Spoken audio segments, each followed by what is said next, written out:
വണ്ടി കൊണ്ടുപോയി നമ്മൾ നാട്ടിലേക്ക് തന്നെ നിർത്തുമായിരുന്നു. ഇപ്പോൾ ആളുകൊണ്ട് ഒരാൾ കൊണ്ട് കൊടുപ്പിച്ച് അല്ലാണ്ട് കൊടുത്തു അങ്ങനെ ഇപ്പോൾ ബന്ധച്ച് പോകുന്നു. റെയിൽവേഗേറ്റ് അടച്ചു വരുന്നതുകൊണ്ട് നമുക്ക് വണ്ടി എത്താൻ കഴിയത്തില്ല. അതുകൊണ്ട് ഞാൻ പറയാം മുന്നേ വൈകിട്ടായിട്ട് കേട്ടോ. ആ എന്തിനമ്മ പോയ ഭാര്യയ്ക്ക്, രമേശിൻ്റെ ഭാര്യയ്ക്ക് എനിക്ക് തള്ളെ അവർക്ക് കാണണമെന്ന് പറഞ്ഞു. നടക്കാനൊന്നുമില്ല. സൽപ്പകവല്ലി ഇവിടെ എല്ലാം പോവല്ലോ അവര്.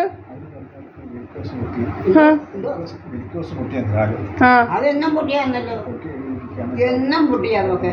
കാണണമെന്ന് പറഞ്ഞു. അങ്ങനെ പോയതാന്ന് പറഞ്ഞു. അത് അവിടെ ചെന്ന് അന്നേരെ പോയെന്ന് പറഞ്ഞു.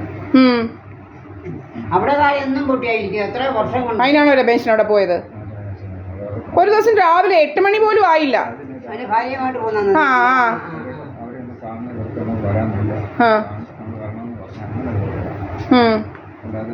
എന്തുവാ അവരുടെ പേരെന്തുവാ?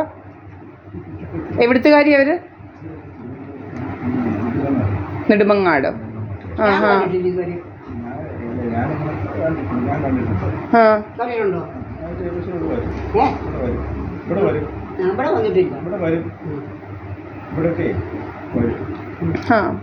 അവർ നെടുമങ്ങാടുകാരി അല്ലേ?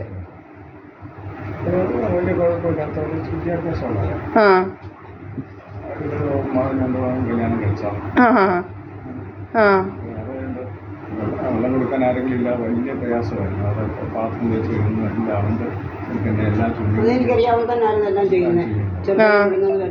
അങ്ങനെ ഇവിടുന്നായാലും നല്ല ആഹാരം ഉണ്ടാക്കി കൊടുക്കുന്നതായാലും തുണി വെച്ച് കൊടുക്കുന്നതായാലും ഉള്ളി കഴുകി കൊടുക്കുന്ന എല്ലാം അവൻ തന്നെയായിരുന്നു.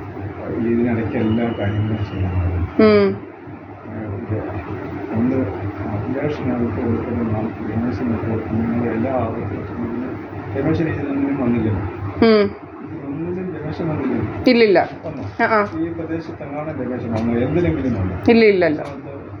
എല്ലാം പിന്നിൽ ഒരാളുണ്ട്. ഇപ്പോൾ അറിഞ്ഞാലേ നാളെ അഭിലാഷാണ് മുഴുവൻ ചെയ്യുകയും ജീവിച്ചത് അഭിലാഷാണ് ഈ ഇവിടെ ചെയ്തതല്ല. ഞങ്ങൾ ഇല്ലില്ല.